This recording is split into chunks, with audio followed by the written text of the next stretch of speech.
apologize for that. We now move on to our next session, which is on recent advances in upper limb surgery and tips and tricks on knee surgery. Our first speaker for this session is Dr. Anand sir.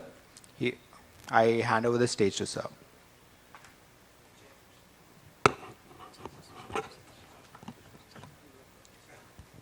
I request Dr. H.N. Divakar sir, Dr. Rakesh Chaudhary sir, Dr. Jivendra Chaudhary sir, and Dr. Ashok sir to come onto the dais as chairpersons.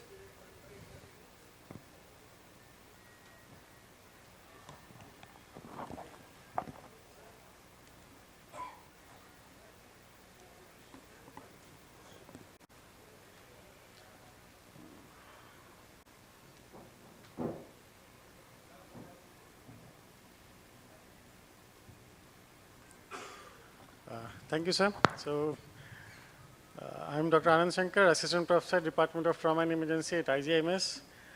I will be talking on this metacarpophalangeal joint and interphalangeal joint replacement, the proximal interphalangeal joint, not the distal one.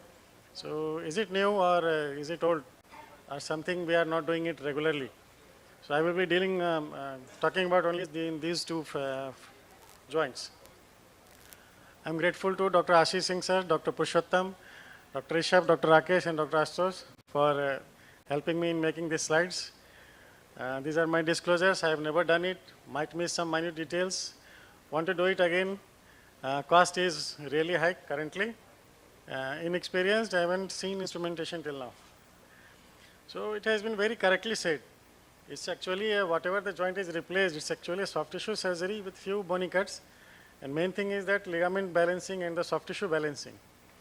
So this presentation is mainly the outcome of this paper. And this paper has very broadly elaborated all that replacement techniques of the metacarpophalangeal joint and the proximal interphalangeal joint. So is it new or is it rare? So we can go to the history, the evolution. You can see that it has been evolved since Second World War. So it is not new. It's just rare, very few people are doing that and not showing the results. Vitalium was the first alloy that was used as a cap orthoplasty, and it increases the motion in the joints but provided little stability. So there was a change in implant by Brannan and Kellin in 1959 by SS and then later titanium. It was mainly done in the young military patients with irreparably damaged finger joints. It has got the weak points with triangular intramedullary system to prevent rotation, but that lead to the bony resorption and the further loosening and the implant failure. Then it was then developed a two-pronged stem.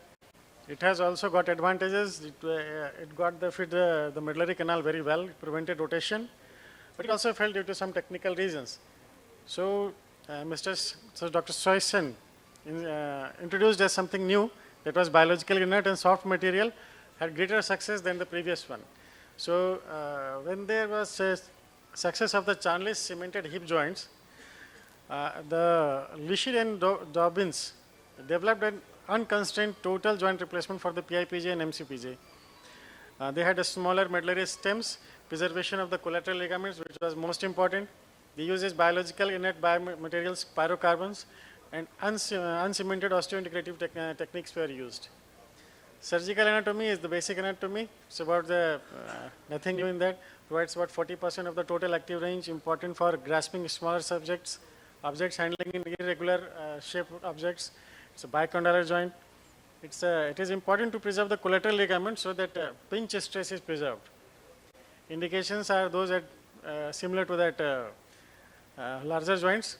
So while evaluating in a pre-operative evaluation, we have to measure the deformity, restriction of the motion, true AP and true lateral radiographs, and discuss with the patient about all the pros and cons of the perioperative procedures and potential complications, and what further can be done if there is any complication like arthroplasty fails, then arthrodesis, interpositions, fibrous arthroplasty can be done. So these are the few techniques of opening the fractures, opening the joint.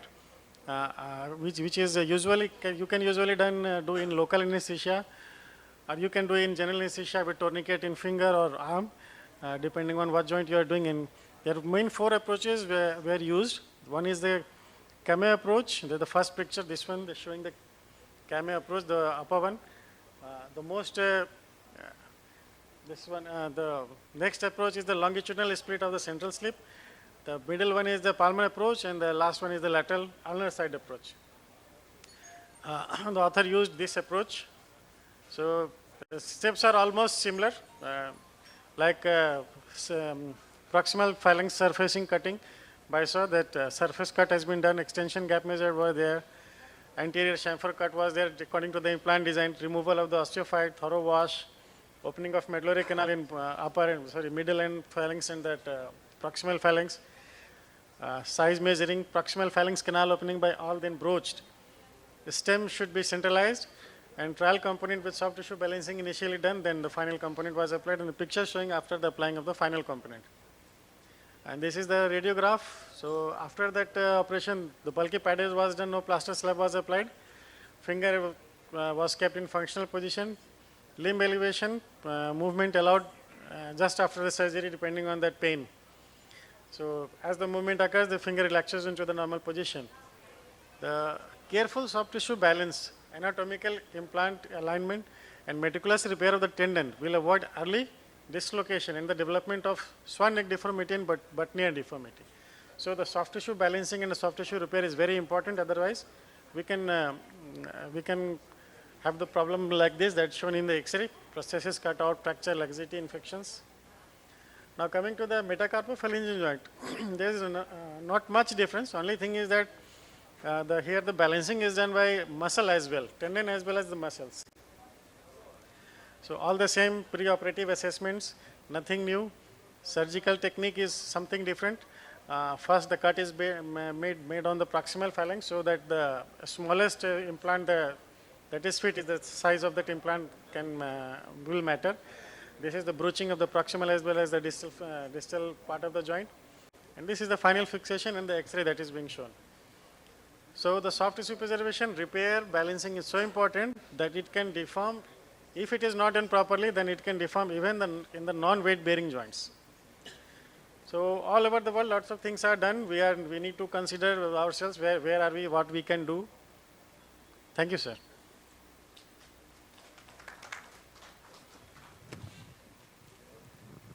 Any question, please?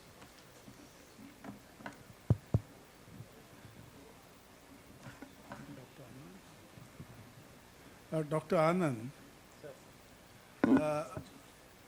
it was a good paper and it was good information rather.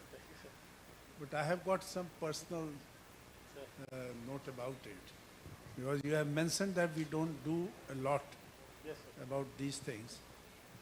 But we have got a great problem because rheumatoid arthritis is a very common problem where we can do something for the MCP joint. And to my experience, because I have used Swanson's arthroplasty when I was working abroad. Among all the arthroplasty, that is still the best. It has got a good result and it can be done here, but I know that it is available in this country now. Recently it is available in Pune and Hyderabad, sir, but the cost has not been disclosed till now.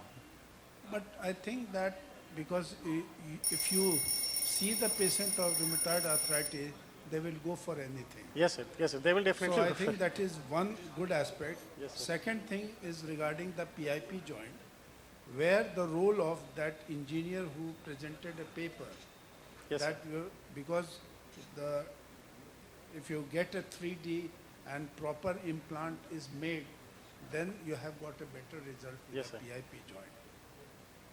Thank you, sir. Thank you. Thank you very much. Thank you, Mr. sir. Gu.